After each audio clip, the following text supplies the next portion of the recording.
Are we doing a quorum? We have quorum. Okay, amazing. Let's just get my.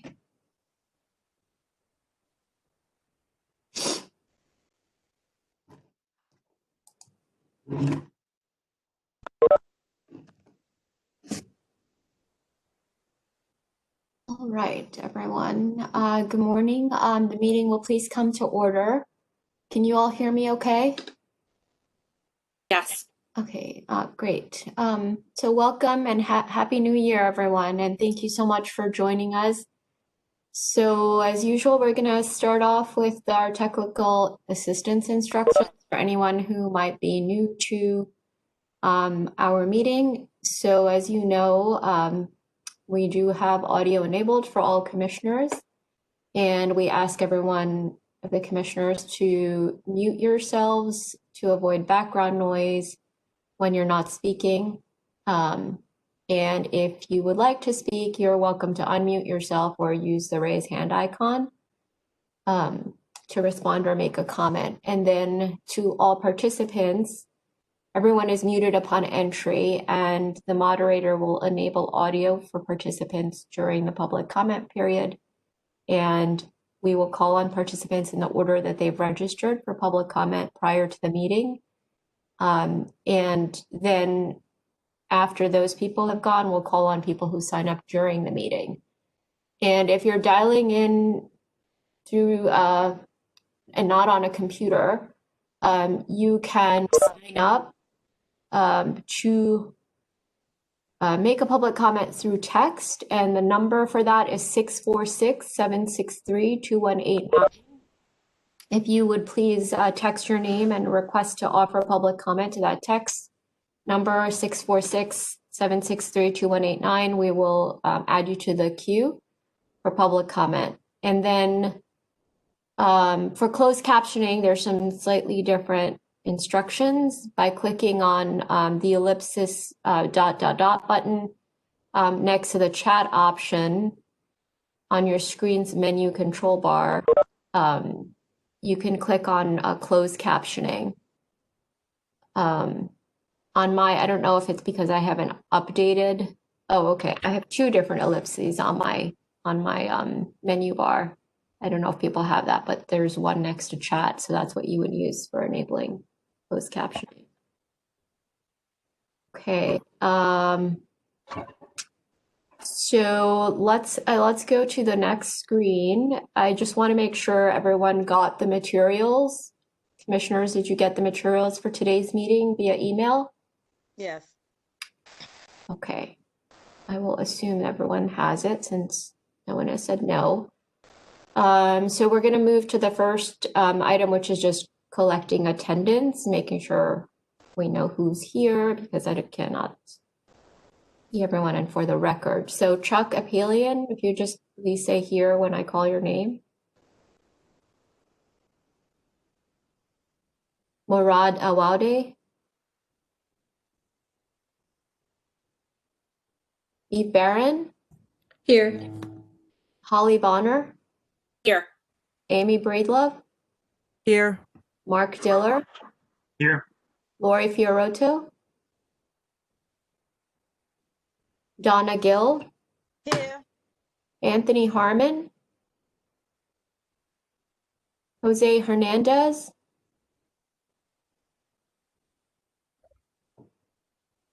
Lillian Perez.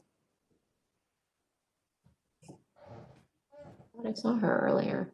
I'm here. Okay. Thank you. Multitasking. I called Jose, already called Lillian. Aneta. Here. Okay. And Anastasia. I'm here. Okay, thank you.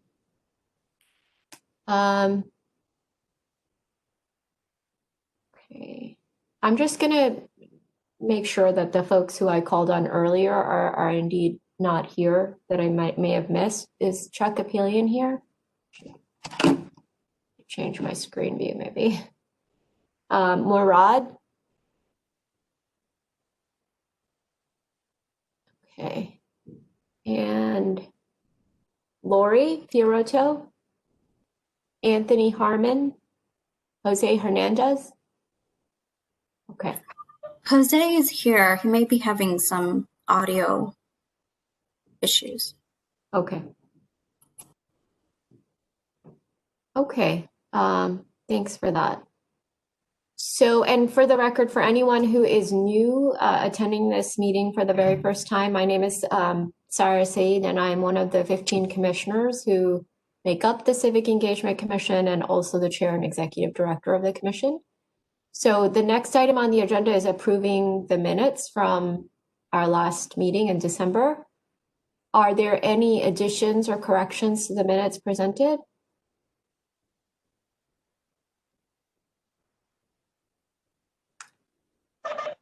No, I move to adopt. Okay, Second. awesome. And all in favor, would you please say aye? Aye. Aye. Aye. Any opposed to say nay? Okay, the minutes for our December meeting are hereby approved.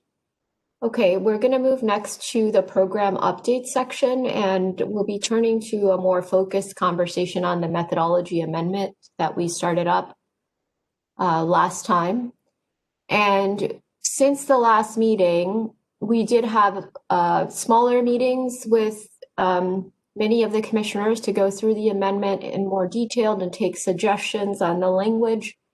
And we did make some changes to the language, modifications to the language to reflect your thinking. So we're going to go through those, through the amendment again today, and we'd like to put it to vote. Kwame Akosa, who's senior counsel from the law department, will be walking us through the amendment. And as part of his presentation, he will explain and try to clarify some of the questions that came up in our last meeting regarding the state statute that determines our interpreters' access to the poll room. And the discussion of the state statute is helpful, one, to clarify that some of the things that came up in the last public meeting, as well as I think just helpful for our understanding. I was reflecting on this a little bit, including for members of the public, to understand how city services are often impacted by federal and state laws, and these are interacting with one another, right? And so virtually every agency, that's delivering services probably has different jurisdictions that are at play in terms of how New Yorkers get served. And for our poll site program, obviously the Federal Voting Rights Act, state statute, as well as the city charter and budget impacts the services we provide. So it's important to just for civic engagement purposes, understand those different, forces at play. For the questions related to the amendment, we're going to ask you to please, for the commissioners, to limit your questions to the actual language of the amendment for today.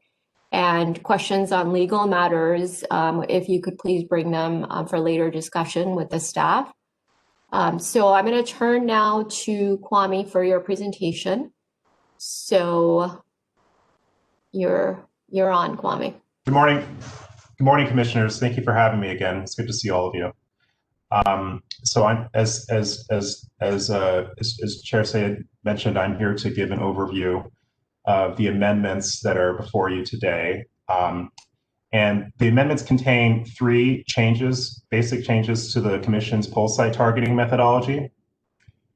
First, it would grant the chair authority to set the hours and days of early voting services provided by the Commission. Second, it would allow the chair to exempt polling places based on health or safety concerns for the interpreters. And third, it establishes the process by which the Commission will target polling places for services at special elections. So I will discuss each of these changes in turn, and then afterwards we can talk about anything I mentioned or take questions. So first, the hours and days of early voting. If you look at paragraph 11 of the amendments, that paragraph would give the chair of the Commission the authority to set the hours and days of early voting based on the needs of each language committee in consultation with the Language Assistance Advisory Committee. Under the current methodology, the Commission may only serve the last 2 full days of early voting. This amendment would allow the chair to pick different days in different hours. For example, the first weekend of early voting, or exempt a day from service entirely because of a religious holiday. And that is something that will have to be determined in consultation with the Language Assistance Advisory Committee. The next change is the health and safety exemption contained in paragraph 10 of the amendments. Paragraph 10 would give the chair of the Commission the authority to exempt a polling place for service if the chair determines that stationing an interpreter at the polling place would be detrimental to their health or safety. This was proposed in response to an issue that arose because of the cold weather during the November election. Some interpreters and a handful of sites had to be stationed outside of the polling place because there was no room to station them inside. I understand some commissioners had questions about why interpreters couldn't be stationed in the poll room and behind the guardrail where the BOE staff conduct the election. The New York State election law sets strict standards about who may enter that space. It is known as the polling room or the guardrail. And it also sets the circumstances in which such persons may enter. Section 8-104, Subdivision 2 of the election law provides the applicable rule. It says, no person shall be admitted within the guardrail during such period except the election officers, authorized watchers, persons admitted by the inspectors to preserve order or enforce the law, voters duly admitted for the purpose of voting, and children under the age of 16 accompanying their voting parents or guardians. The Civic Engagement Commission's, and that concludes my quote. The Civic Engagement Commission's interpreters may gain access to the polling room for the limited purpose of assisting voters with reading their ballot. Voters have a right to request that assistance from Civic Engagement Commission's interpreters under Election Law Section 8-3063. That section reads, any voter who requires assistance to vote by reason of blindness, disability, or inability to read or write may be given assistance by a person of the voter's choice, other than the voter's employer or agent of the employer, or officer or agent of the voters' union.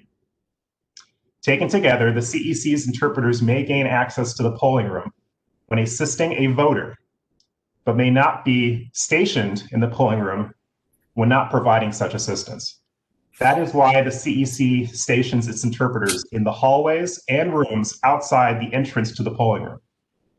In the event that those hallways and rooms do not provide sufficient space to station the interpreters may have to be stationed outdoors near the entrance to the polling place. This amendment would, for example, give the chair discretion to exempt such a polling place if there's no choice but to station interpreters outdoors and it is a cold weather month. So that concludes the second change. Moving on to the third change, special election targeting. Under paragraph 3 and 9 of the amendments, the amendments would provide standards for when the commission would provide services at a special election. Under paragraph 3, the commission would serve a special election if 1, the commission served a polling place used in that special election in the previous general election, and 2, the chair determines that there are sufficient resources to provide such services. Under paragraph 9, a polling place in a special election served by the commission will be targeted under 2 circumstances. 1, if it was served in the prior general election. And 2, if the Board of Elections designated a new polling place that was not used in the prior general election, and such polling place has a concentration of citizen voting age limited English proficient voters equal to or greater than polling places the commission served in that prior general election. So in other words, when the commission is comparing the list of polling places it served in the previous general election and the lists of polling places available to be served at an upcoming special election, and there is a polling place that appears on the special election list that did not appear on the general election list, the commission would have the authority to serve that newly targeted, newly designated polling place if it determines that the polling place has a sufficient concentration of CV-LEP voters based on the analysis that it has done in the previous general election. So that concludes my summary, and I'm happy to take any clarifying questions.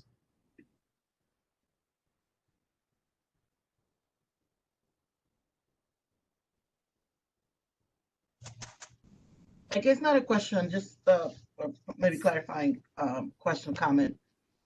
The section that you described where our interpreters are,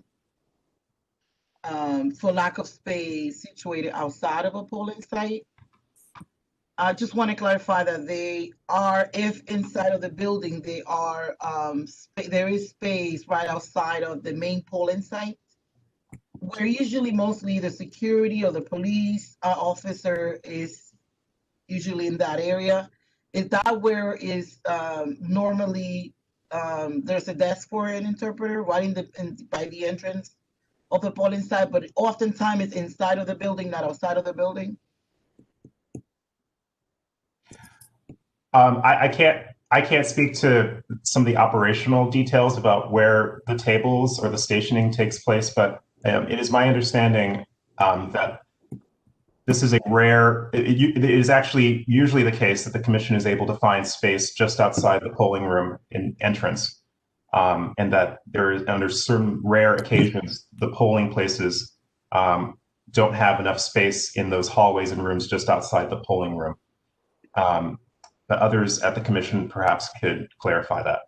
I'll just add something and see if Gagan wants to follow up. I think that our priority in identifying and figuring out where our language assistants will be seated has been to make sure that they are in a place that is visible to the voters, because that's our priority, right? Like, we want to make sure that voters can find them, and also that they are indeed, that we are taking care of their health and safety, particularly in the cold. And we really have made sure that, to talk through every single site to identify the appropriate location inside the building. As was mentioned previously, it's a very limited number of places where this happened. And in fact, it was like 2 on the first, or 3 on the first day of early voting, and the same 3 on the second day. and then none on election day. So definitely want to make that very clear. Our priority is to serve voters, make sure that our interpreters are able to do their job in a way that safeguards their health and protects their rights as well. The second thing I want to mention is just that in stationing the language assistants, we have to be mindful of ADA guidelines and make sure that when we are outside in the hallway, outside the poll room, that there is room for people to maneuver. So that's another part that has to be negotiated with each site, is just to make sure that we're being, like adhering to that law as well. So Gagan, would you like to add anything here? Yeah, thank you, Dr. Said. I would just like to add that our interpreters, like Dr. Said mentioned, are predominantly placed outside of the poll room, so right outside of that door, unless they're if it falls within ADA guidelines. If there's any issues with that, we are placed in the next appropriate location, keeping in mind accessibility and visibility. And we also place up signs to let folks know where the interpreters are located if it's not as obvious. If interpreters are outside, they're right outside of the site. So the line might be, if for one of the sites, the table was set up under the awning and the line was right in front of the table. So it's like Dr. Said mentioned, it's predominantly about visibility, making sure voters know where the interpreters are, and they're predominantly outside of the door or outside of the front door for the limited sites that had outdoors. Got it. The reason why I was asking is because in my experience, the Board of Elections interpreters and translators are located usually either, if not outside of the main entrance, right inside, because obviously if you have a language need, that's the first person you want to see so they can begin to help you through the process. So that I was asking because it makes sense. And if that's what they're doing, and I don't know this is an option, but almost like it should not be reinvented. Poll sites should be, by now in New York City, very familiar and aware of what we're trying to do here, because in many, many poll sites, they do it themselves.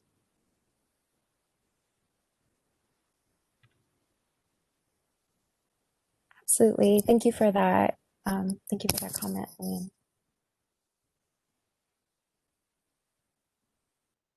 Are there other additional comments and discussion that you'd like to have about this?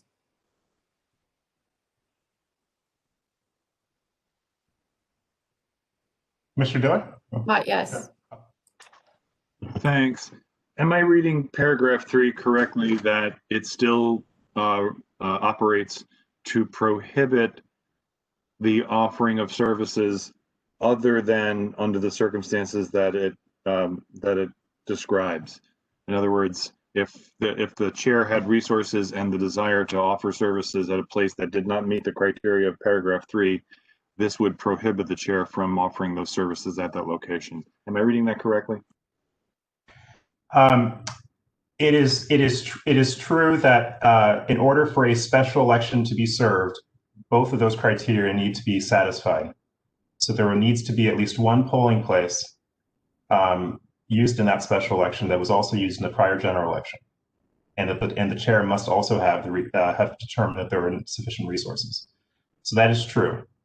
Under the targeting paragraph, which is paragraph 9, additional polling places can be selected other than ones that were targeted in the prior general election, if they were not previously targeted. Or sorry, if they were not previously designated by the Board of Elections. And that is the subparagraph A. That would give the chair discretion to select different sites in addition to the ones that were previously targeted. I wanted to offer some here because I know that this concern about, because Mark, you had brought up before, what if we find that we could have served a poll site and we didn't actually serve? And I think Murad had a similar concern about sort of using the past locations to determine what would happen, particularly when, and other people spoke of this too, there might be sort of like, people aging into citizenship and the challenges we've spoken about in different ways of like having data that actually captures what's on the ground in a way that we all trust. And one of the things that we are looking at doing and didn't want to put in for today, but for a future modification of this amendment, of this resolution, we're thinking about, because we've talked before about how the ACS data, the 5-year data, gets updated each year. So under 7, there's numbers there where we are looking at polling place allotment, right? And the percentage share for each language that is determined by the ACS data. So something we're talking about doing is including in here that we would be looking at that data annually. Currently, that's not mentioned here. So in a future amendment of this resolution, which hopefully will happen in the near future, we'd like to add that as well, just because then that lets us be in compliance with the charter, which asks us to have a neutral methodology and data, rely on ACS data for our decisions about which poll sites we're serving, but also to stay on top of changes to that data that are coming in on an annual basis, because there is an annual survey that the Census Bureau does. So I don't know if that helps to answer some of the concerns that Mark, you've raised, and others, and Murad and others have raised, and Lillian. Thanks for that. I certainly understand the need to distinguish between those things where we are required to provide services and those instances where it may be useful to have the discretion to provide services. If I'm understanding the chair correctly, the move at this point is to have an amendment that remains that only provides for the requirement and not the discretion, and that we would look to a future amendment, a future further amendment of the methodology to accommodate that discretion or that expansion of services. If that's correct, then that's I'll mull that as we decide how we're going to vote. Thanks. From our discussion that we had, sorry, is there like an order in speaking? Good point, Murad. Thanks for saying that. I think that it makes sense, actually, now that you've said it. If people want to add their name to raise their hand or add their name to the chat, we can call you in that order. But to this point, it's just been whoever speaks up and raises their hand. So Murad, go for it. Thank you. I think we had discussed that that's something that we were going to look into. And correct me if I'm wrong, but we were going to consider doing an amendment or waiting for the ACS and census data to be available to do that. And Gagan can chime in here as well. That's exactly right. The ACS data, we are going to be looking at the newest 5-year data for sure. And that's what I meant by saying, like, we're waiting to. We also need to remember the CEC capacity in this area for data analysis. We actually don't have someone on the team who can crunch numbers. So we need to work through interagency partnerships to like get this stuff done. So that's another thing that prevented us from adding that language today, because we're trying to work out how that's going to happen for the primary. Yes. I can volunteer my staff who do that.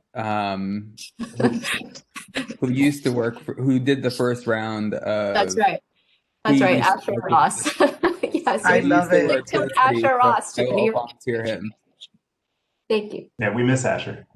Yes. Gagan, do you want to add anything here? I was just going to say that, like Sarah mentioned, we're working on our partnership for the data analysis piece, and that should be more firm in the coming weeks. And following that, we want to create a timeline. And you had brought this up in the previous conversation about a clear delineation of when data will be analyzed, when we will be using the newly released 5-year data.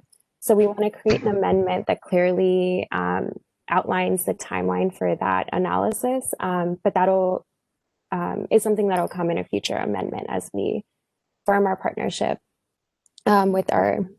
we're reaching out to Mayor's Office of Data Analytics right now. So as we figure those pieces out, that's language that we'll add in the coming months.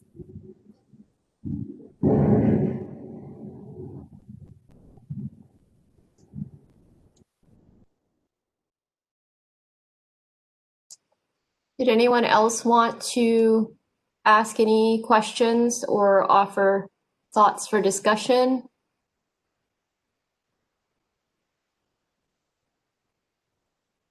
And I also want to make sure that as we're voting, everyone is clear on what this implies for our services going forward until the primary.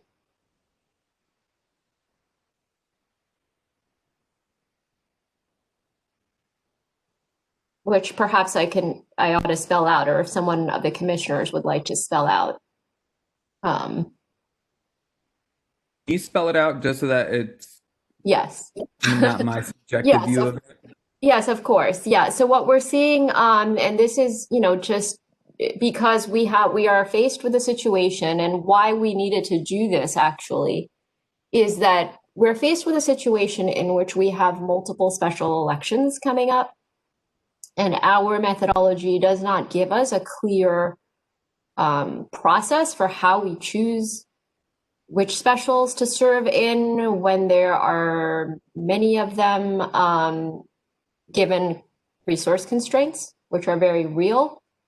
And there is something in the current methodology without the amendments that talks about how we wouldn't or limits our ability to serve early voting for specials, right? But other than that, it doesn't offer more clarity. So what we're trying to do here is to say that we're going to look at where we served in the general to determine whether a particular poll site is serviced in a special, and also if we have resources. And according to, if we pass this resolution today, or this amended resolution today, it will mean that we will not serve any of the council specials, and our next date of service will be the primary. So that's sort of laying on the table what we're agreeing to do. Kwame, please, and Gagan, and please correct me and commissioners, if you have questions, let me know. I would defer to Gagan or the others who have the numbers. No, Dr. Said, that's correct. The only thing I would add is there are resources that would be, utilized for the special can be utilized for the upcoming primary, however amount that is. I can explain that. So the allocations of polling places under the current methodology are entirely based on available resources. So if there are more resources available, more polling places can be targeted. So our decision to serve 102 poll sites in the general election was based on resources, because we were trying to think about the entire fiscal year and what we'd like to do for the primary and the general, and whether we have anything left for the specials. And we tried to make it sort of like an even thing, like we did at 102 for the general. We'd like to do this at least the same for the primary, and whatever was left, we thought we could allocate to a special. What's left is not really that much, and we had like 6 specials to choose from.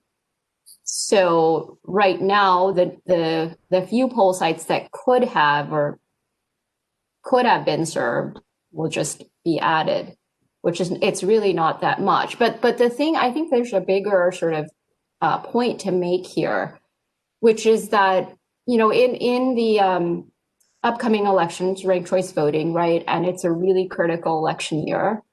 And we are going to be at the polls for the primary. And I think there's a bunch of work that needs to be done in advance of that to educate New Yorkers. So we are going to, even though we wouldn't serve in a special, we'll make sure, and it's our priority to get involved in the ranked choice voting education as a commission.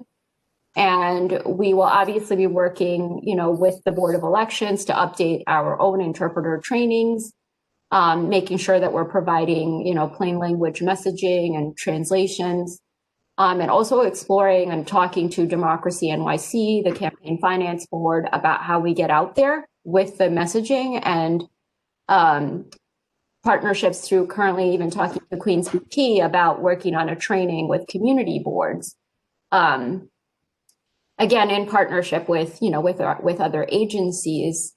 So some of the other things that we'll be working on are working with our language access advisory members to give them sort of train the trainer training so that they can be out and train others. And then continuing to help do outreach, even for the upcoming specials, making sure that language communities that we would be serving are going to be reached. So we're not going to stop being active in this space. We're going to continue to find a way to connect with voters even before they show up to the poll room. And want to say we welcome your ideas and thoughts on how we can do that. And if you have opportunities to, you know, for the city to be connected to help out with that, we can do that as well. Love to hear that from folks. Madam Chair? Yes, sorry, Annetta was in the queue, and then Chuck. Oh, glad you're here. Okay, Annetta and then Chuck. Yeah, no, thank you. Hello, everyone. I just want to say thank you for sharing your intention to support the upcoming specials. You know, from my perspective, those are all incredibly important races in communities where there are significant language needs. So, thank you for that assurance. I'd like to give some thought to how we can be supportive, how I can be supportive, but I don't really have any immediate thoughts right now. Thank you. Thank you, Annetta. And Chuck? So just for clarity at the last thing we've been saying, so based upon us approving the amendments today, and the fact that you're saying that the specials will not be served, it's not due to the amendments, it's not due to the methodology or the approvals, it's strictly a budgetary issue, and that's why the specials are not going to be served? No, it's both. Resources for the specials were already constrained. Given constrained resources, we'd have to choose which special to choose from. And our methodology doesn't give us a clear path for how to make those decisions and choices in the event of multiple specials. One of the constraints we have is that we're working with citywide data. The specials that are coming up are council level specials. The other issue is that the methodology doesn't give us a clear way to identify the actual poll sites that'll be served in those local specials because it's citywide data. So the amendment today, if we applied what we are proposing today, actually, let me step back. In the current version of the amendment, we had already agreed that for early voting, we would only serve poll sites that are for citywide elective offices, where everyone across the city is voting for those offices. So according to that, the current resolution, the methodology resolution, CEC would not serve in early voting in council district elections. Is everyone clear on that? That's without any changes that we're approving or not approving today. So when we look at our actual services for the general election, we had 2 poll sites, and Gagan, please step in here, but we had a very limited number of poll sites across the entire city, and across any of the districts where we served early. But since we had agreed that we would only do citywide elective offices, we would not serve early voting. The changes to the resolution today related to specials for election day services. If we apply the rule that you need to look at general elections to serve in the specials, we did not serve any poll sites in any of the council districts where there are special elections on election day in the general election. Gagan, if I messed anything up, or if you want to restate to be more clear, please step in here. Can I butt in here just to put it another way? Under the current methodology, the commission would not have the authority to serve a council special election during early voting. I guess I'll repeat. There's a train going by, so I'll repeat that. Under the current methodology, unamended, the commission would not have the authority to serve early voting for a council special election. Okay, so what the chair is saying is that in the previous general, when the commission targeted polling places for services, because the commission targets polling places at a citywide level, not at a council or district by district level, but at a citywide level, there were polling places targeted in these council districts. However, those polling places were early voting polling places only. Because they were early voting polling places, they cannot be served during the special. Does that make sense? Because we're talking about council specials, and so that is the key. That is one of the key points.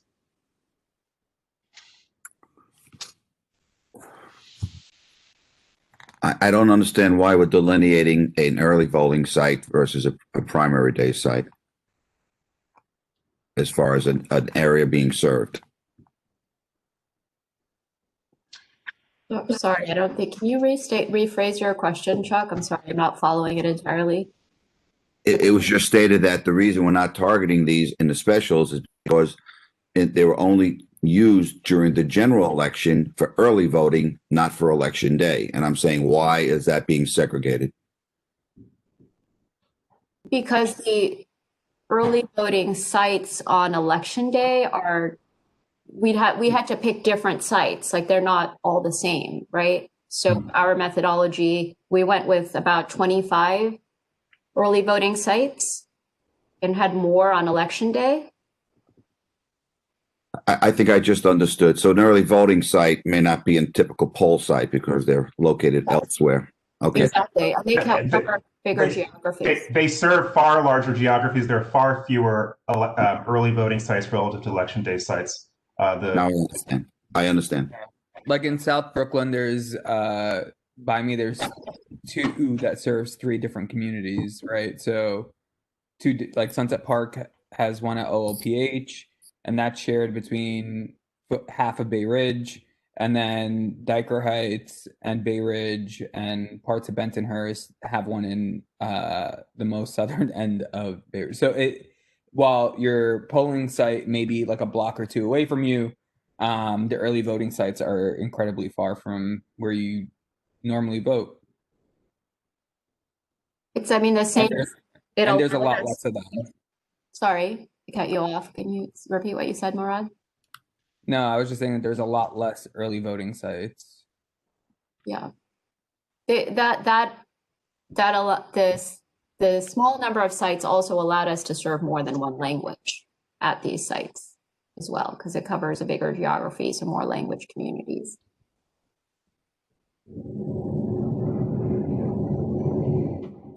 All right, so back to my original question. So it's not just a matter of budget, it's just that we don't have any data from the previous general to be able to serve the specials. Correct. Under the current methodology, we did not serve polling places that can be served at a council special election in the previous general election. Thank you.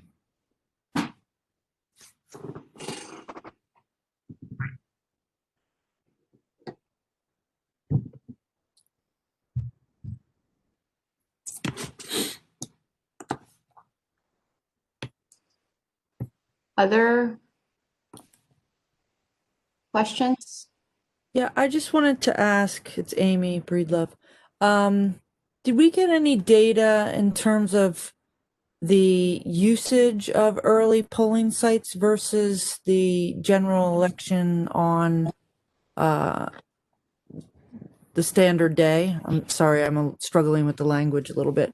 But on November 6th, as opposed to the early polling sites, while I understand, Murad, that they're not as close, the reason, we really went with early voting is it allows opportunities in schedule for people to be able to go and vote and not be confined to the one day. I know in our polling sites, people really accessed early voting, and we had very few in our regular polling sites on November 6th. So I was just wondering if we have any of that data, and if that then can be used in terms of the methodology to see how we deploy resources to the early voting sites. The data are available. I think we wouldn't ever stop serving on election day. Like, I think that when we're talking election, it generally focuses on election day, right? And early voting is a relatively new addition for New York City, but we want to make sure we're out there for early voting as well. So I'm not sure if that's answering your question, but we can try to get you more the data, for how many people voted on election day versus in the early voting period. I'm not sure that we could use that data entirely to shift the way we're offering services, because those patterns could change from year to year. A lot of the data that we will look at for the general is going to be conditioned by the fact that it's COVID, as well as the pandemic, as well as that it's a presidential year. So we might see very, very high numbers for early voting from the last general election, which we may not see in a future one, so I'm not sure if I'm answering your question, Amy, but. No, you are. I think we're just speaking to the complexity of, one election versus another, and given the context of that election. So trying to build a methodology that would service the most people is what we're trying to do. And I just wanted to bring up this one point.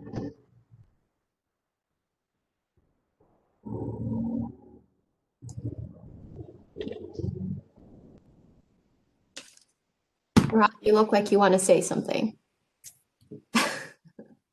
If I can read faces on a WebEx call, it's funny. It's just, I think that we have to make these like little patches to these fixes, but we really have to have a bigger conversation about funding and resources. And I know that that's a separate conversation, it has nothing to do with what we're talking about now. But it really is, I don't want this commission to be undermined because of a lack of funding. And I feel like we could be doing so much more. But I'm also aware of the resource restrictions, but I don't think we should have any resource restrictions when it comes to like making our democracy more accessible. I don't think they're separate things. I think that there's, I think we all can see that so many of city services, and I'm sure even with what you're doing at the coalition, right? Like, it's just a very difficult time we're in, and trying to figure out how we prioritize, right? And who figures that out? I mean, I think that's a larger civic engagement question as well. And of course, the CEC's programs, all of our programs are constrained in terms of what we can do with the public. And the other piece of it, and we could talk more about this later as well, is like, you know, and maybe even have smaller conversations about this, but are there opportunities for us to explore private funding to support some of our work, right? We could think about that. We could also think about ways that we advocate, you know, for civic engagement, broadly speaking, right, from a policy and even a legal advocacy perspective, for a variety of things. I mean, there are different, like I said before, federal, state, and city laws govern and impact how the city serves New Yorkers, right? So we could be thinking more about that, and maybe having smaller discussions about that could be helpful, just for our future work and planning ahead to help keep growing the work. I mean, I think we've done phenomenal work this year. I'm really proud of everything the staff has done. Even in the PB lane, we had no allocation, but we're running a really great youth demonstration project that's exciting, you know, to people, and getting laying a foundation for when that process will actually be built. But I think you're right to raise the budget concerns, and I think they determine everything we're doing. So it's an important conversation.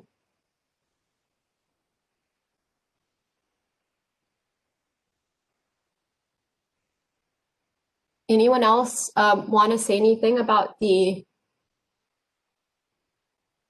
amendment? I need to unplug my, sorry, be right back. Can we call a question?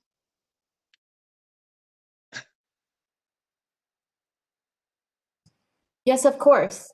Donna, did you have a question? No. I'm just saying, can we call a question if we're going to vote on it? I think that if no one has any additional comments for discussion to be about this, it would be good to move towards a vote. I know, Mark, you were thinking about what we discussed a little while ago. Do you want to add anything here?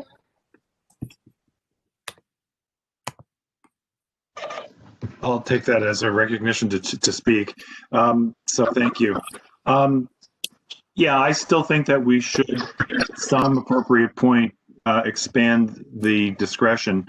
I appreciate what you've said about not having sufficient resources to meet all of the special elections that are going forward now, and that there's no criteria to choose among them. I think we should work toward that in the future, but I'm prepared to support the amendment as it's been explained. And in doing so, I want a quick thank you to Kwame for his explanation both today and at the small group meeting earlier. What was it, last week, whenever it was? It was very helpful, and I appreciate it. Thanks. You're welcome. I was happy to do it.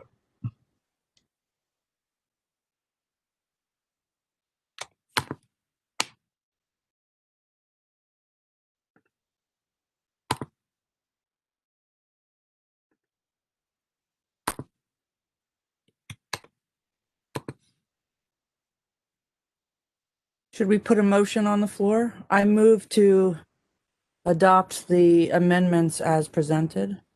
Second.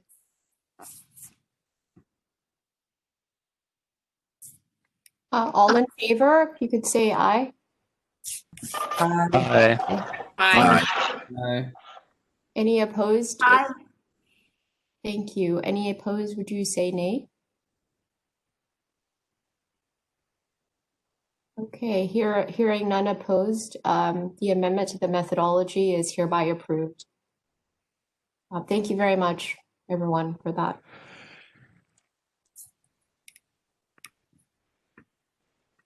Okay, next on the agenda, stuff we left off, we didn't get to last time. We have community board.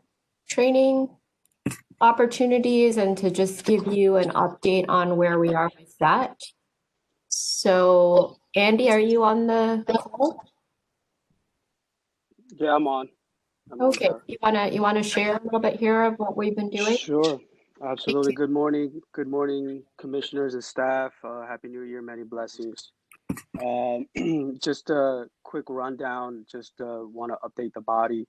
The last time I updated the group was right after we completed the parliamentary workshop series back in October.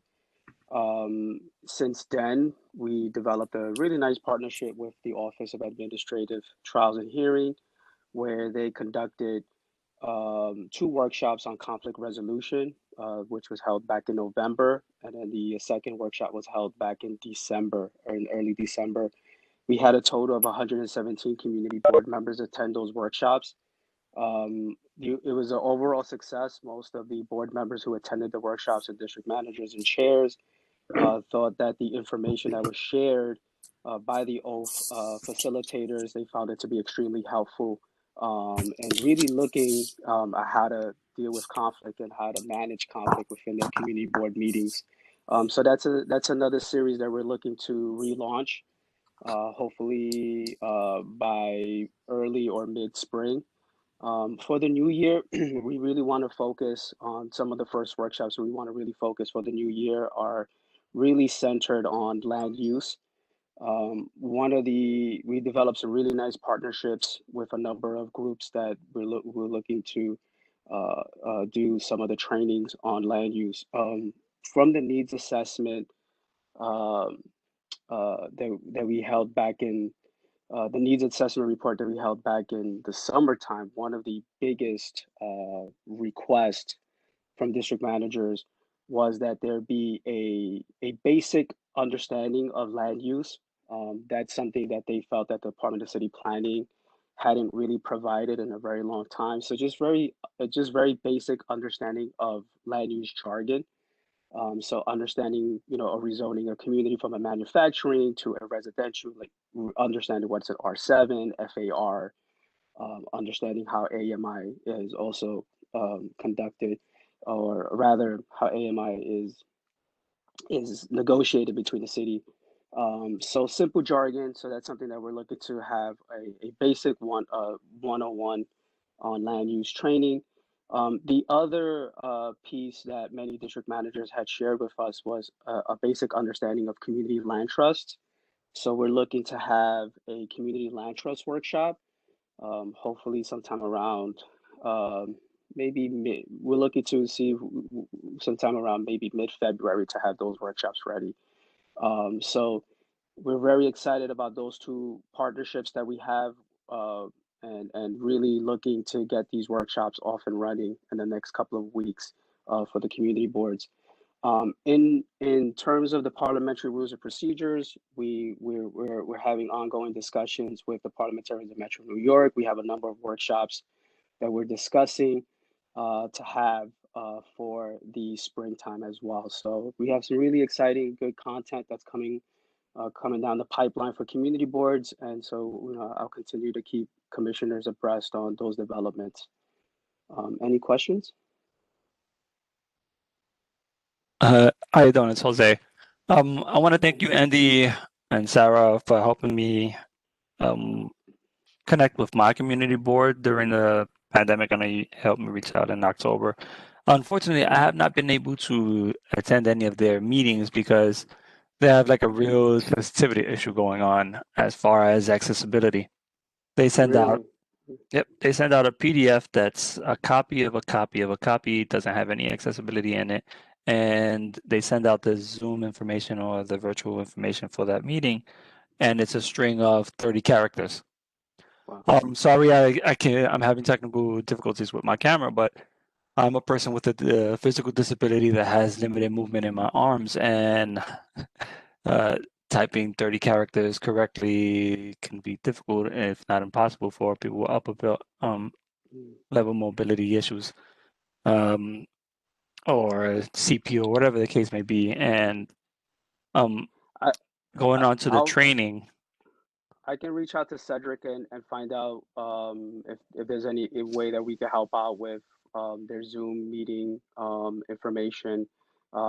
It it could be that I know at that particular office they have an older group of staff members there, so they might not be the most tech savvy. But I could definitely reach out to Cedric and see if we could work on improving. But since you mentioned the community board workshop, so maybe this is something that should be added within the 2021 workshop series, is some kind of accessibility and sensitivity workshop. Perfect. That's a great idea. Thank you. Yeah, we've also been sharing with them because MOPD has guidelines on accessibility, and I think we have shared some of that information, certainly via email. And I think MOPD actually goes to the community boards and does the trainings. And I think there's, we can check on that, one, see what's happening and see how we can improve that. So that's really great feedback. Thank you, Jose. Thank you. Andy, I'm just wondering, have you spoken to Department of City Planning in the Brooklyn office? No, not particularly the Brooklyn office, but we have biweekly check-ins with the Department of City Planning. We have shared with them some of the concerns regarding their workshops, and actually DCP is in the process of curating some of their workshops and improving. So it is something that they've heard from district managers as well. So there is a unit within DCP that is looking to also do their own zoning or introductory zoning workshops to community boards. Okay, because I know the Brooklyn office does a really good workshop. They have had some good participation in the past, but it's also dropped off.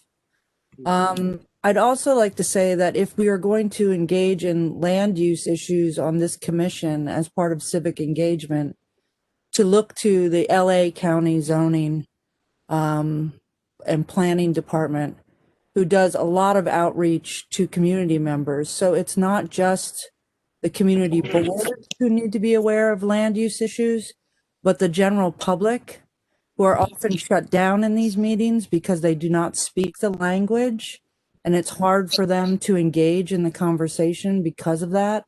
So I think if we're looking to do this, I would suggest that we also look at expanding all of the workshops that we're doing into a more public form as well. Absolutely. It's a very good point. And Mark is on the queue. Thanks. I actually well, I guess the first point I wanted to make was that it would be great to sort of draw from, and I assume we are drawing from, all the sources of training. Amy was just speaking about about DCP in Brooklyn. In Manhattan, it's the Borough President's Office that has been a leader in these trainings. In fact, there are two flavors. There's Land Use 101 and Land Use 201 for advanced land use, which is terrific in terms of its content and its presentation. So I guess my question, if there's a question in this, is to try to bring all these different things together, and not to make it mandatory, but rather offering resources so that you can pick the one that works best for you. But I wanted to pick up on Amy's point, which is brilliant, and I'm embarrassed that I haven't thought of it myself. That learning the language of land use, and especially learning how different than what most normal humans would assume would be the case in terms of review or no review of potential buildings, is something that the general public absolutely needs to understand better. And so having this resource be available to folks who are the next door neighbors, whether or not they're on a community board, is a really important focus. And I thank Amy for that, and would like to work on making sure that's part of what we do going forward. So thanks for that. That's a very good point. One of the partnerships that we have so far that potentially will be delivering on the community land trust. They do a lot of work with community residents throughout the city. So that's something that we could piggyback with them and see how we could incorporate different groups to understand the importance of community land trust. Community land trust is something that's really starting to pick up in the city of New York. I believe there's 15 community land trusts that are developing right now throughout the city. So that's another avenue for us in terms of our advanced land use pieces that we want to share with community board members, so that if this is something that they possibly want to do in the future, it's available for them. Yeah, if I could just follow up on that real quick. The Community Land Trust is a very complicated effort, but it is at the heart of the most recent attempt to stabilize NYCHA. So making sure that that is presented to NYCHA residents in a way that is sensitive to their ability to understand would be incredibly important. Again, picking up on Amy's point, there is a language, and just like any other area of arcane speciality, there are acronyms and abbreviations that people speak in that they even turn into verbs and assume understanding when folks are surprised to learn, for example, that a 700 tall building can go up without any discretionary approvals. So anyway, and the implications for NYCHA in particular are concerning to me. So anyway, I'll shut up now, but thank you. No, that's really helpful feedback about ways to potentially expand our audience to members of the public, I think, for some of this work. I know Aneta has been involved, and we follow up later, Andy, with Chaya on the land trust piece, because they are working with working in this space. And the other, I noticed that Eve also put her name into the chat, so go for it, Eve. The floor's yours. Thanks. Hi. Thanks for that piece, Andy. And I agree with Mark and Amy about the broader need for the public to understand land use terminology, zoning. But aside from basic information about land use and zoning, there's also a need for people to understand about how to participate in decision making about land use changes. So whether that's the Uniform Land Use Review Procedure or environmental review or Board of Standard and Appeals, there's a few different ways to engage with that. So has there been any thinking about training for that piece of it? No, we haven't really thought it out. It's something for us to really flesh out. I think that it could be a conversation started with Department of City Planning, especially when some of these public hearings are held and when some of these BSA hearings are also held, usually during the day. And so it makes it very harder for public participation to actually go to some of those hearings. But it's something that we should discuss further. And so if you have ideas or I'm all ears, you could definitely reach out to me and we could discuss further. I'm happy to do that. Yeah, because I think presenting information about land use and zoning is very important, but it's also important for people to know that it's not static. It's dynamic. It is changing, and while a lot of it proceeds without any public input, there are opportunities. Great. Thank you, Eve. Aneta? Yeah, so I just wanted to chime in and say I really appreciate this conversation, and I echo Eve's point as well. I mean, we are seeing here in the communities in which we work so many decisions that happen all the time without community members' awareness. So I think that there is definitely an emerging theme here around broader community education. And I just wanted to also offer up and echo Sarah's point about Chaya's work on land use, and I'd be happy to to connect with you and share what we've been doing and how we could potentially collaborate. Yeah, absolutely. Amy just mentioned a smaller working group around land use and land trust. So she asked to be put on the list to participate in that. And if there's anyone else who'd like to be, continue to have these conversations, I know Eve, we are talking with you. So Mark, Donna. okay, Mark, Donna. This is for land use. Mark, Donna, Amy, Eve, and anyone else? Yep, I would as well. Okay, awesome. I'll reach out to schedule a conversation with you all. All right. Anything else on the community board stuff? Not, we can go to the next item. Andy, would you like to add anything here? No, just thank you for the opportunity. Just looking forward to working with the group and getting some ideas out there. Great.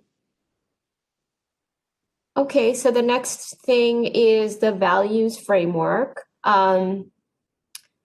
Last time we started, or before, actually the conversation on values started when we first met, because I remember even in the first, I think maybe first or second meeting, we started talking about the importance of identifying what our foundational values are for our civic engagement work, and that, civic trust, and we were talking about building civic trust and the nature of public discourse today and how fragmented it is, and that we need to find ways to, have more respectful and restorative discussions on policy priorities. And this conversation is so critical, even right now, as we're sitting here and everything that's happened in the last 24 hours in Washington, D.C.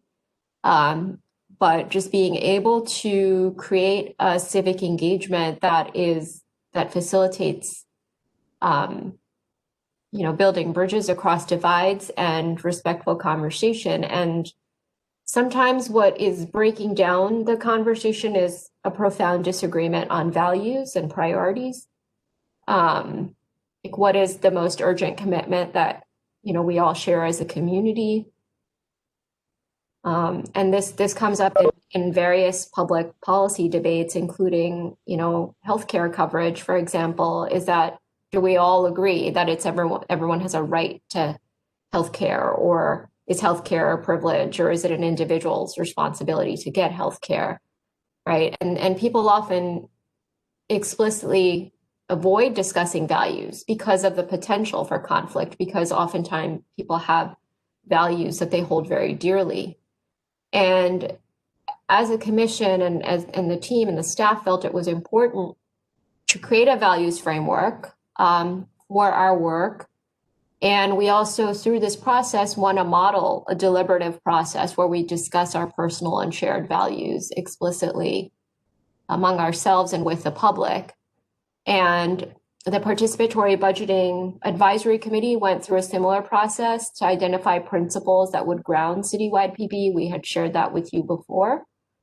And the team, we've done, gone through several months of professional development training, and we shared some of this with you before. For instance, when we did a training with the Oath Center for Conflict Resolution and Sea Change Collective on grounded program design. I'm not sure if Sea Change is Representative Sea Change is on the call, but we started to talk about our values there, and what are our personal values, and how do these values show up in our roles at work, and how do we take these personal values and turn them into our shared values. And going through that process, we identified and narrowed down some core values that we like to really ground our work in, and also not just grounding our work, but hold ourselves accountable to those values. So if you could go to the next slide, those values, and you got this slide, but those values include dignity, imaginative ways of working, dynamic learning, collaboration, accessibility and justice, manifesting community power, accountability, and transparency. And each of these values has a sentence that is accompanying it to define how we're using these terms and what we mean when we say these words. And what we did with this so far is that we shared these values with the Language Access Advisory Committee and the Participatory Budgeting Advisory Committee. We gathered their feedback through a survey to get a reaction to these values, like whether they resonate and whether they might, you know, how they felt about committing to them, to partnering with us. And so far, most of the people who filled this out have said these values resonate for them, and they said yes, that they would like to commit. And we also asked them which values felt essential and relevant for them, and whether they would edit the language describing the values. So we sent you an email that had a link to a survey for you to fill out similar questions, and we want to encourage you to do that and ask you to do that actually by Monday, so that we can look at the results, you know, that everyone has, or the feedback everyone has provided, and see if we need to further develop the language in any way. And I want to thank Yasmani, who's our public artist in residence, for putting together this graphic, because what we'd like to do is turn this into a larger public conversation about what our values are as New Yorkers, and want to think about ways that we can develop like visually appealing material and creative content around these values, and integrate them into like our social media and website platforms.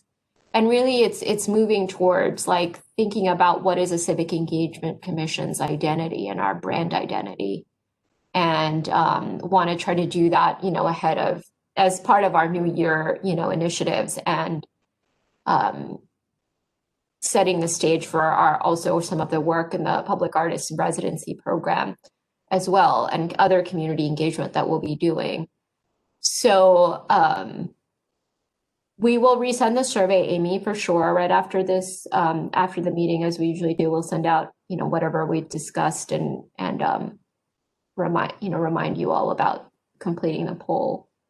Does anyone want to say anything about the values that you're seeing? There's no other slide after this, is there, on the values yet, Francis?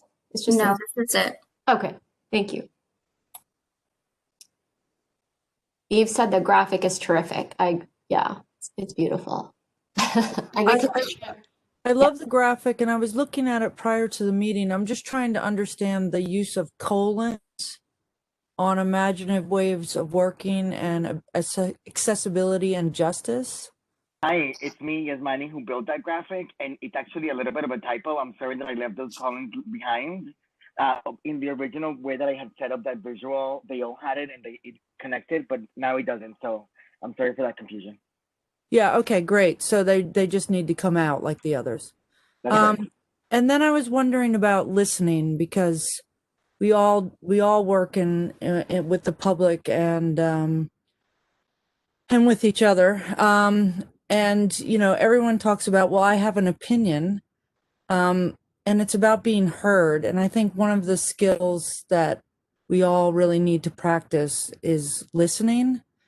So anyway, I don't want to add to the hive at the moment that you have, but I just want to put that out there, that I feel listening and the ability to listen is an important skill, and that might not be a value. So as I'm talking myself out of it.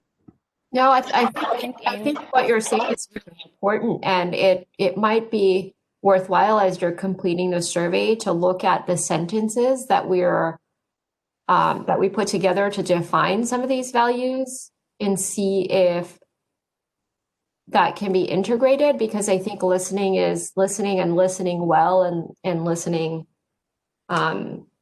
deeply and with respect is implied in some of these values, and it can be pulled out further as we're defining what we mean, because these terms can mean different things to different people. So we want to make sure that we have shared language that defines how we as a CEC are using these terms.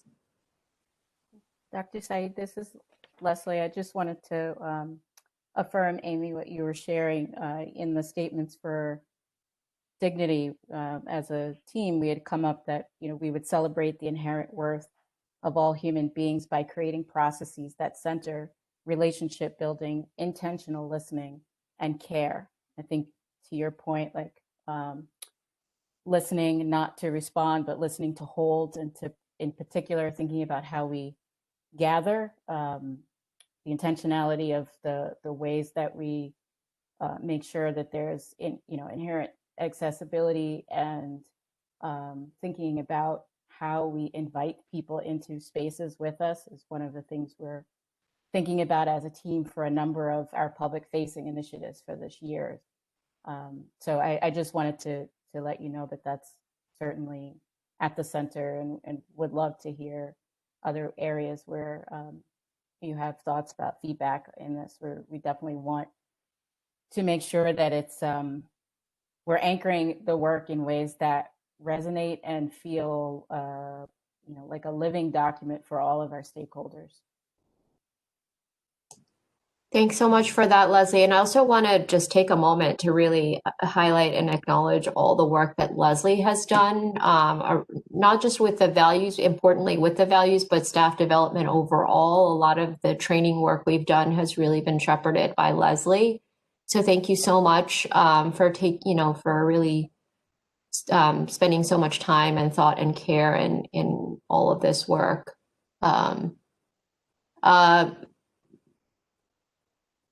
Mark had something to say. But Leslie said it better than I could have, so that's fine. Thanks.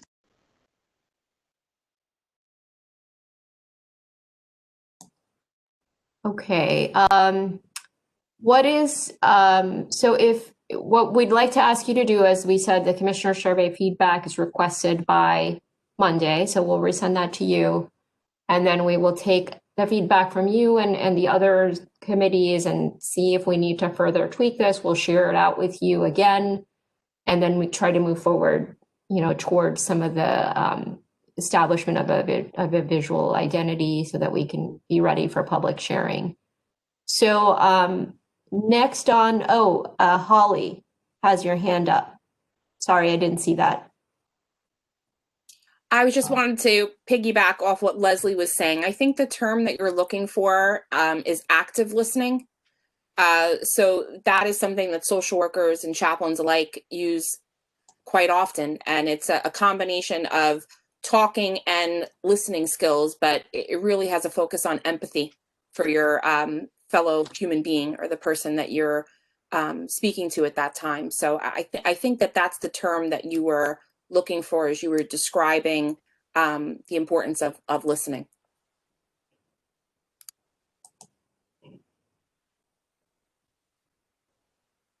Oh, sorry, I didn't put myself on mute. Yeah, thank you so much for that, Holly.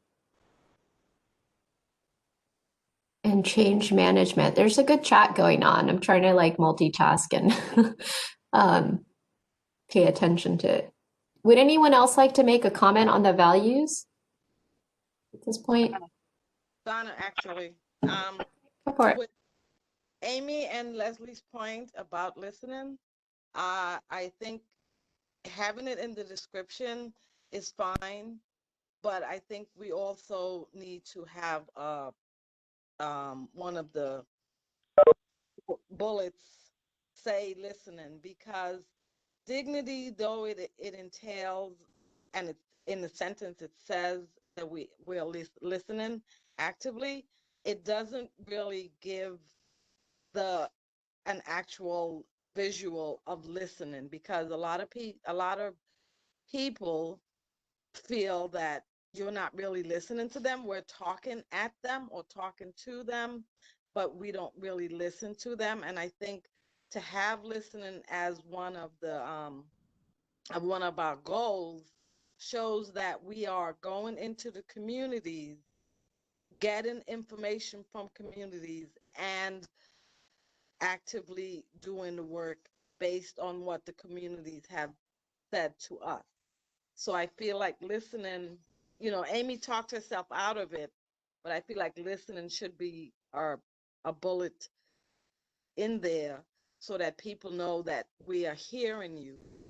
We are listening to what you have to say, because part of what we are charged to do is help the community activate and be more civically engaged.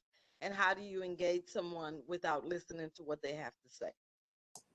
It's a really, really beautiful point. I mean, one other way to think about it is that some of these are two things, like accessibility and justice and accountability and transparency. So we could think about whether either adding a unique tile that says listening or possibly integrating it into, like I was thinking, for example, it could be listening and dynamic learning, for example.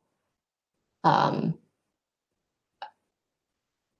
it could be collaboration so that people really feel like their voices are being heard versus them making noise. In the times we're living now, a lot of people are demonstrating different energies, right? And they don't usually become something that is productive in society because they often feel voiceless and their voices go nowhere. And I think that one way that in which we can respect people's participation is making sure they understand that they're going to become collaborators in change.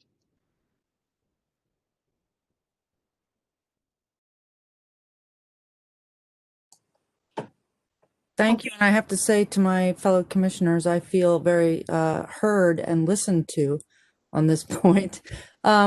I think that adding active listening, as Holly pointed out, as its own hive piece is something to consider. And it can go next to that one, dynamic learning. And then visually, you almost have an ear shape here, which talks more about listening than speaking. So. Can I make one note? I really appreciate, Amy, what you said. I think I go back to Leslie's point about this being iterative and being a document and a set of values that is transforming and changing with us. And to that, I wonder about one of the things that I really believe in, that I thought about as soon as I joined this process of identifying these elements within our agency. I thought, gosh, what is the process by which we invite our communities to partake in this identifying of these values? How is it that we invite people into conversation to be like, hey, do we agree? Are these the right words? And how is it that we do that in community? And so in my mind, I'm like, gosh, as we do our listening tour over the next year and in the future, how do we continue to say, these are things that are changing, that are transforming as we are transforming, continuously alive, so that it is something that we can invite others to participate in and build and shift and change.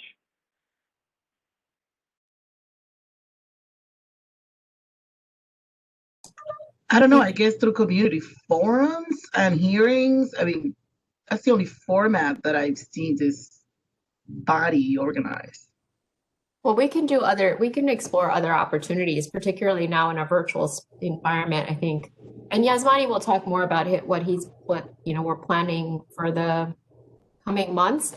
I just wanted to ask a question for Yasmani, really, is when you were doing this graphic, were you paying attention to the shape? Because I think talked about that. I so often pull from nature to inform the way that I work and envision things. And so the honeybee is like the literal thing. And to me, all of those blank spaces, it's a little bit about the way that I think of our work streams and the things that we're focusing on right now. In my imagining, there's so much more that we have to do to build trust in our democracy that goes far beyond the things that we're actually focusing on right now. And I think it's really important to make space for all of those things so we can begin to create space in our minds to begin to continue to transform. So I don't know if that answers your question. I think it's Amy who said it almost looks like an ear, because you could have arranged it, more like you know, like you could have put these words somewhere else. I was just wondering if we could maybe think about that too. Like, what is the shape that shows up Yeah, here when we put the words absolutely. into the, yeah. The honeycomb was very intentional, but I'm really excited about hearing, you know, the notion of ear and other ways of transforming how we think about these elements. Feels interesting and dynamic. Yeah. Well, no, sorry. I love the honeycomb. It's just that the honeycomb itself may be arranged into a shape. Right. Great. Yeah, so I think that's what Amy was saying, is she was saying it looks almost like an ear or something, which I didn't see. That's just, you know, that's just something to think about, I guess, as well. Okay, so close up of DNA, reminiscent of DNA. That's what Mark said. Yeah, that too. Okay. Say that we are at time for public comment. Okay. Did anyone sign up? No, but we would like to open the floor now.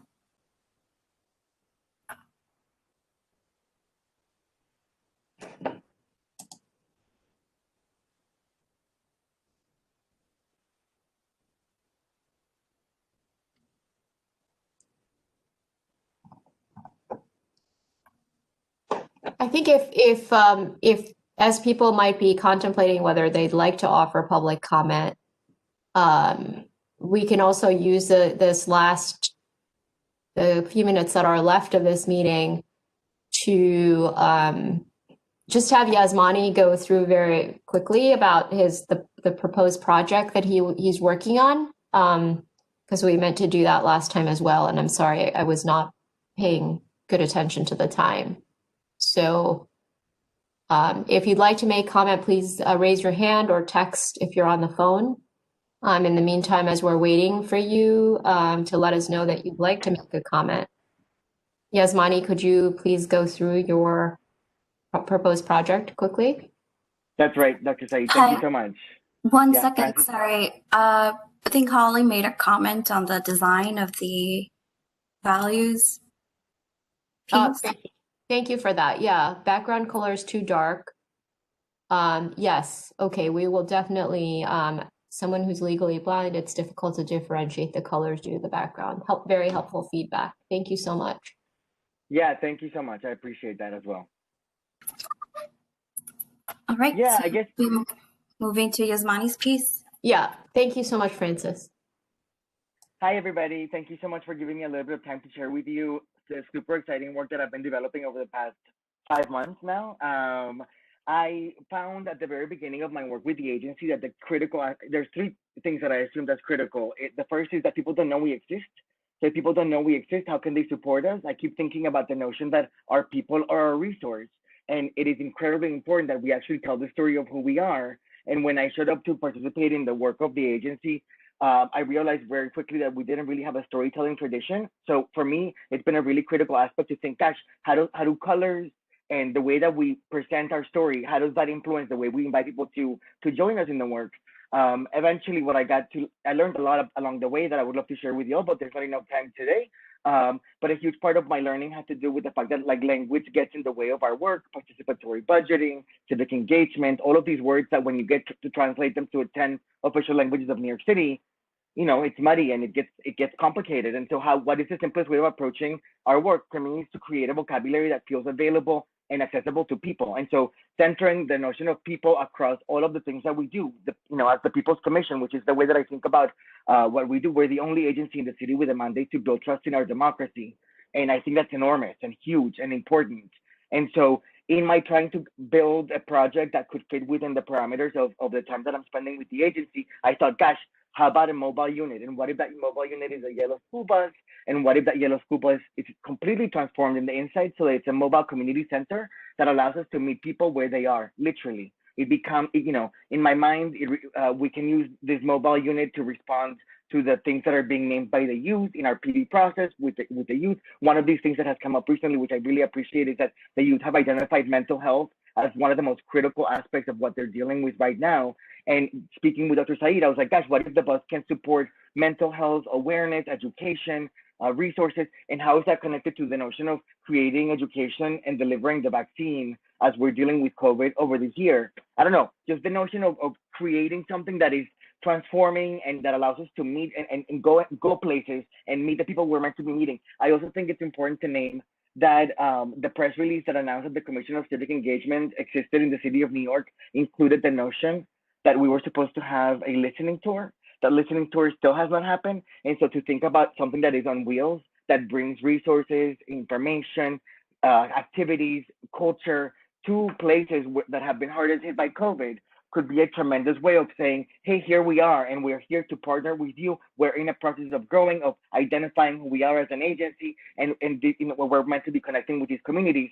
I think the bus could do the work of not just connecting us to those communities, but connecting those communities to each other. I will go to the next slide. What I learned along the way was that the city of New York doesn't actually doesn't control yellow buses. They're all privately contracted. We do manage the corrections buses, the white corrections buses. And so it became a possibility talking to DCAS, gosh, could we take a corrections bus and transform it into a mobile community center that tells the story of the needs that are being spoken to in this moment in the history of the city and the world? And is this a new way of thinking about how we transform resources towards the needs of our people? And so I'm super excited. I've been having tons of meetings with cultural institutions, with art organizations. To me, the bus can be a vehicle to really activate the imagination and speak about resilience and collect stories as we've been naming over and over again. I think it's a really playful, joyful way of showing up and having something that feels like and acts like a presence to the communities we're meant to be serving. And I'm looking for all the resources. I mean, right now we're trying to really figure out where is this asset going to come from? Can it come from within the city? What is the quickest way to get these things to exist? As an artist, I'm really interested in making the bus and its transformation really spectacularly beautiful, so that wherever this bus shows up, it feels like a gift to all of the people that we're meant to be serving. I mean, in my mind, I'm like, how does this activate community boards? How does it, support language access? All of the different aspects of everything we keep talking about manifested and tangible in this moving unit that is on four wheels. So I look forward to hopefully getting your support in figuring out how we bring this dream to life. But we're in a critical point where we're hoping to have a pilot program this summer that lasts for 5 weeks, that visits each one of our boroughs for a week each. Again, this is related to my thinking of, gosh, if we were to be having borough halls in each one of our boroughs, where we invite people to identify their boroughs' values, how is it that those borough halls can be concerts? How is it that our community board meetings can be feasts? How is it that we invite people to participate in democracy in a way that they are not used to reinvent how these things feel in our communities, with our languages, with our costumes, etc. So thank you for listening. Can I chime in here? Of course. Just for 2 seconds. I understand that the city does not own the yellow school buses, but in our community, those correctional buses are a bad thing. So you might want to think about maybe the school bus is not owned by the city, but definitely those correctional buses would not be viewed as something good in the Black and brown communities, where we have the highest rate of mass incarceration. So yeah, Donna, can I ask you a question? Ask you a question? In my mind, the hope is to really transform the bus so that it is painted, so that it feels like a garden, so it feels like the offerings that are now on, that it will be. My hope is to have it really to have it be the transformation of that bus is the critical aspect of what makes it exciting and joyous and beautiful. Like the beauty and joy aspect of that work is really important to me. So that's part of what I get excited about. Is like, gosh, could we show that with one of these buses, transforming it into a pink bus or a rainbow bus? I don't know, what, like different ways of thinking about how this thing becomes something else. How is that interesting and compelling? Yes, William. Hi, I actually like the idea, because as we move from mass incarceration to a hopeful community, showing that the only thing we really control in this city, in this government, is incarceration in terms of transportation, showing, and I think it's going to take more work than just putting plans on it, but showing a path from incarcerating community to a hopeful future by civically engaging individuals to come up with solutions to this social problem. And it's so complicated. But if we are a vehicle that can bring people to a safe space to talk about these issues and propose real reforms, recommendations, new policies that will help us drive that bus to the right place, I like the idea if we're moving the damn bus.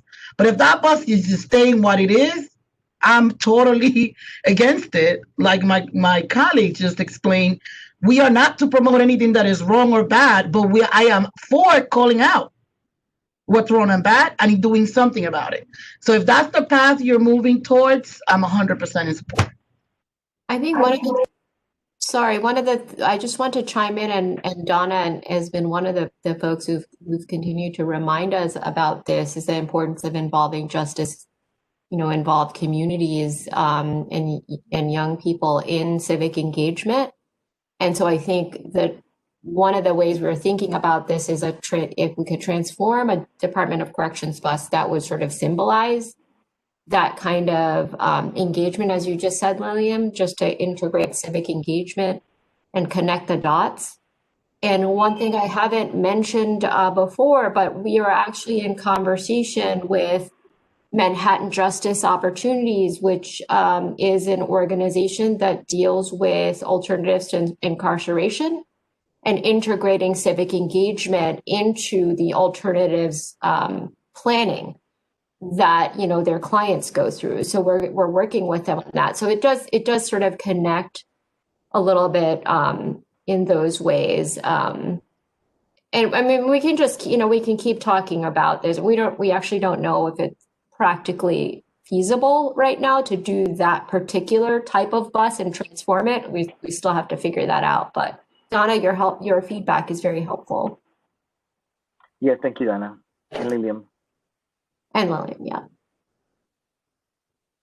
Yeah, I had the same reaction to the visual of the corrections bus, and even talking about using a corrections bus. Maybe one way to Lillian's point is a decommissioned bus. You're not taking a corrections bus. You're taking a bus that used to be used for something else. And I think that in itself makes a big difference, especially as we're on the road to closing Rikers. Decommissioning these buses, I think, is something that MOCJ and the city itself should look at as a way that they could build trust within the communities.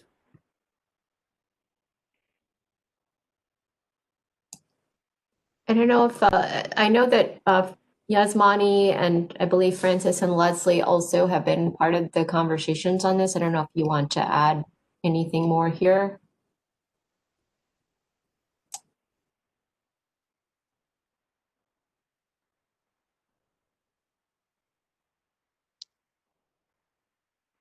This is Donna again. If we use the buses, our message would have to be very clear and prominent, in language that people understand. Because, like I said, we don't want to confuse people, and we don't want to alienate our communities either. So I think the message would have to be spelled out in some kind of verbiage with the graphic. Because if we're thinking, I totally understand, Yasmin, and I totally agree with the transformation of this thing into something beautiful and useful and needed. But if it's just a picture, it does not convey the message that where people can understand it. And the first reaction is going to be, I believe, I don't know, but my first reaction was very against this, and your message was totally lost to me. So I think maybe we'll have to get a message out there and then show the visual, which would help it move in that direction. Yeah, Donna, a couple of things that I think will help your understanding of this thing and for everybody. A couple of things that are really critical that I think Leslie will appreciate me naming is that we're really hoping that we will invite people to participate in the transformation of the bus, so that it is a co-creation with our communities, and that involves the youth that I've been working with over the past 5 years to work on integration of public schools here in New York City.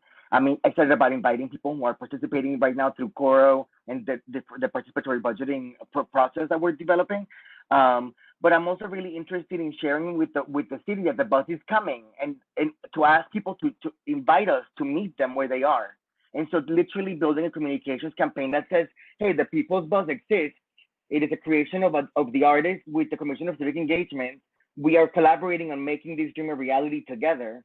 Where should we go? Where should we meet you? What parks, what streets, what festivals, what events? If the bus has Wi-Fi, if the bus has books in all of the languages of the city, if the books, if it works in a bunch of different ways that are dynamic and interesting, and if we invite others to participate in how it feels when the bus shows up. So I had a really great conversation with the public theater that's interested in bringing their theatrical performance of the summer to our communities that need it, and thinking about those elements again. How do we bring people together through this manifestation? Thank you. Yeah.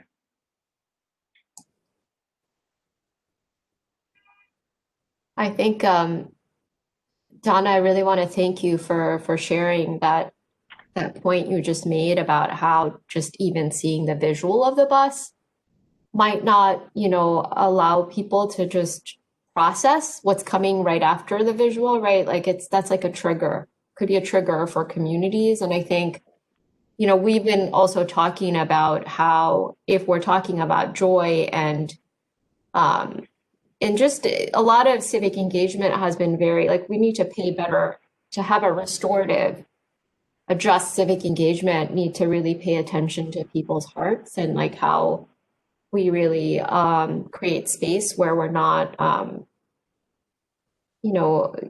where we're really building trust and not giving people another thing that is going to break down trust, right? So just paying attention to emotions, I think, and people's reactions is very critical, even for art, as you know. I mean, we've talked about this, Yasmani. So thank you for that important feedback, Donna.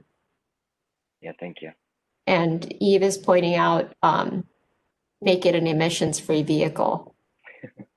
Yeah, I mean, there's a lot of questions about what this vehicle is. To be transparent with you all, this is the hope, and we're hoping to recycle something so that we can, again, model the recycling of assets towards the future. But there's a lot of challenges. The reality of acquiring the bus internally means that we really have to think through, gosh, what vehicles are available right now. We have not confirmed that anything's available within the city, and the procurement process to acquire a bus externally would be at least 1.5 years. So we're really trying to figure out, and for me, one of the things that I've been learning that I really appreciate is, as we build trust towards our democracy, I keep thinking about how is it that asking for help is an act of trust in and of itself. And so if you all know people who have access to vehicles or resources towards this idea, please let me know. We are in the space of activating it. Francis, has anyone texted you for comment? I don't see anything in the chat so far. No, they have not. Okay. And Sarah, or Chairperson, I'd like to go back to talking about one of the issues in terms of providing translation at some of the poll sites, and one of the issues being that we can't get into the building. It would be a dual use for a bus or a vehicle of this sort, to Eve's point, if it's, emissions free, to provide a space for translators in such a location. This could be the mobile outdoor unit. Interesting idea. Thank you.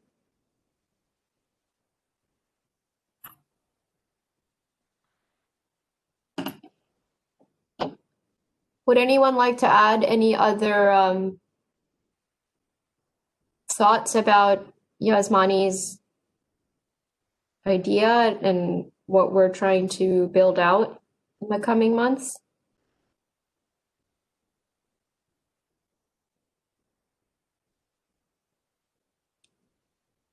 Okay, I will take that as no further comment on this. Is there anyone who would like to have additional discussion on any of the other content that we've talked about so far? Yes, Whether it's community boards or poll site, anything else? it's Donna. Hi. It's not in related to anything that we've actually spoken of before, but it is related to poll sites and voting, and the fact that ranked choice voting is coming to New York which has come because it started January 1st, 2021. Are we going to be doing anything regarding the education of ranked choice voting because I believe that it's confusing to some, and it is coming, and it's a civic engagement. As a civic engagement commission, we should be thinking about how we're going to get that or how is that education being disseminated to the general public. That's my only question. Yeah, I think thank you for raising that. And I think what you're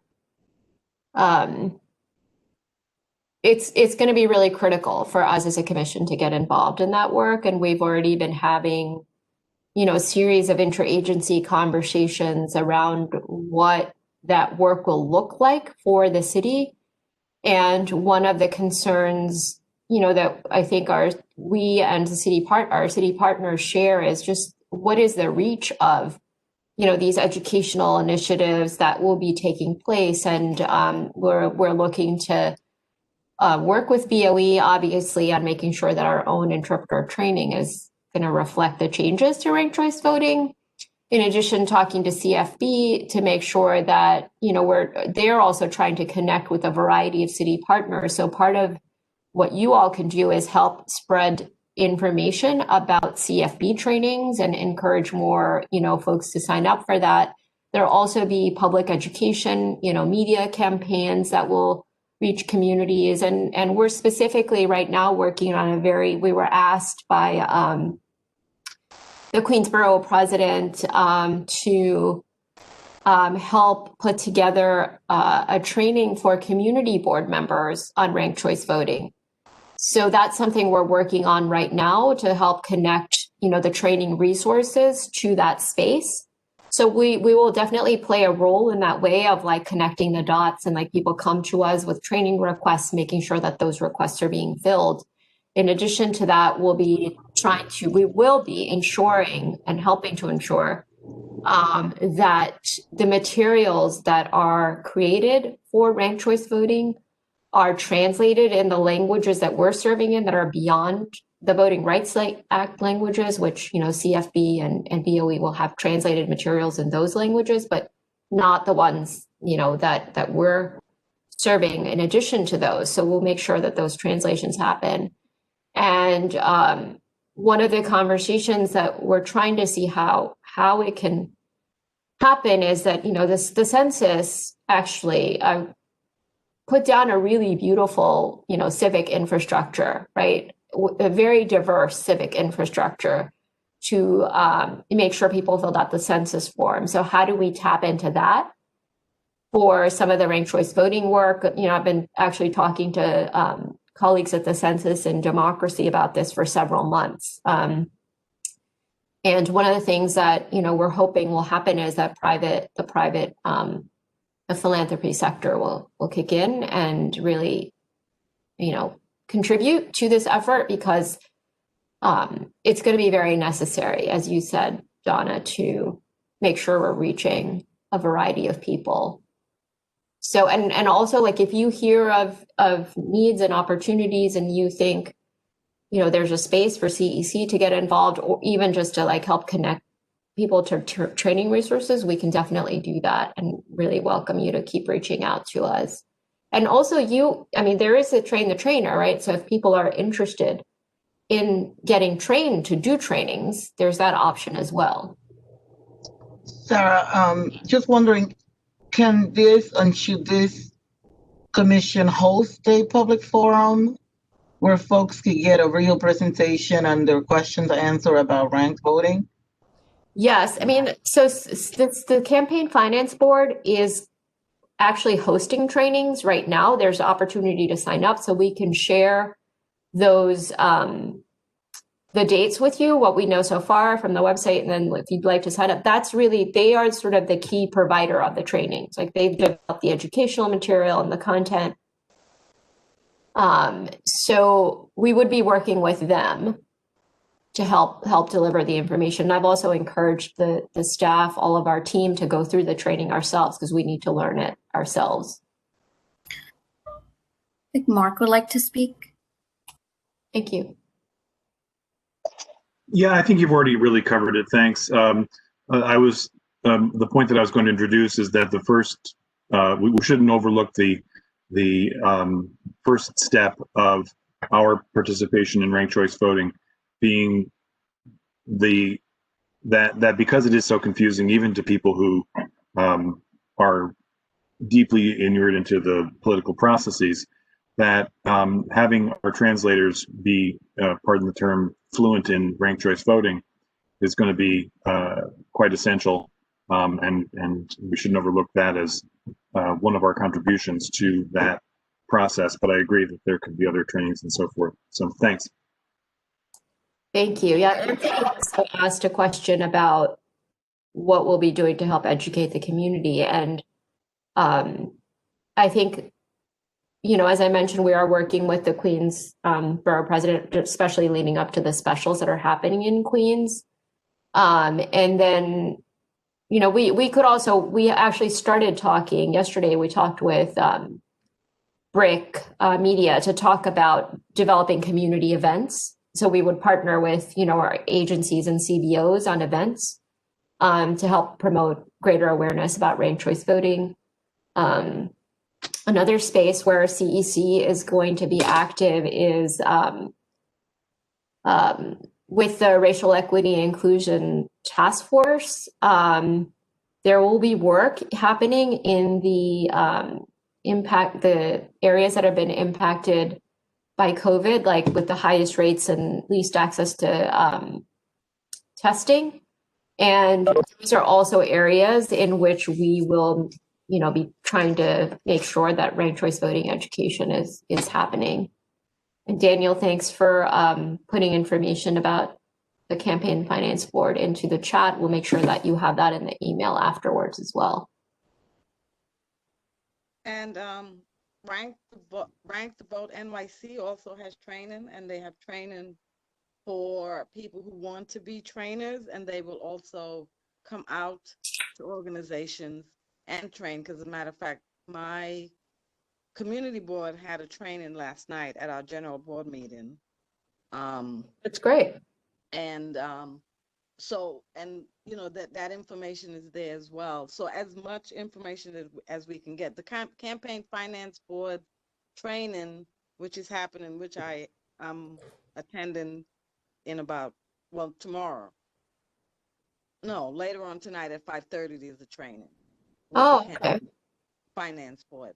So I think, you know, all of this is really good, and the information is really, and actually District 24, which is the one in Queens, is going to be their first test case with the BOE and Campaign Finance Board. So they're going to be sending out information to Queens as well. I guess to the people in District 24 to find, you know, so that they will have the idea of what's going on and how it's going to work. And after they do that, they're going to assess how it went and if they need to improve anything or, you know, to do more training. So that was just a point of information. Annetta, did you want to say something? Yeah, so I just wanted to say that I worry that the training with community boards, especially for this upcoming election, will not reach some of the hardest to reach folks. I wonder if there is a plan, if you're aware of any plans to work with religious institutions to provide training. That's a really good point, and we will, continue to build that into the conversations that we're having. That they're going to be a very important partner, right? So thanks for suggesting that. Okay, I think we are almost at time. So please continue to keep your suggestions coming and, be in touch with us as you see needs emerging. And before closing this meeting, I just wanted to acknowledge that, I think the work of the commission is going to be very, very critical in the year ahead. And I think the past 24 hours really underscored that for me, that, the importance of your work, our work together to fortify and regain the public's trust in government is going to be central to the vibrancy of our democracy, locally and nationally and even internationally. So I want to thank you again for your service to the commission, and I'm really excited about continuing to build on this work in the year ahead. So with that, I'd like to could I hear a motion to adjourn the meeting?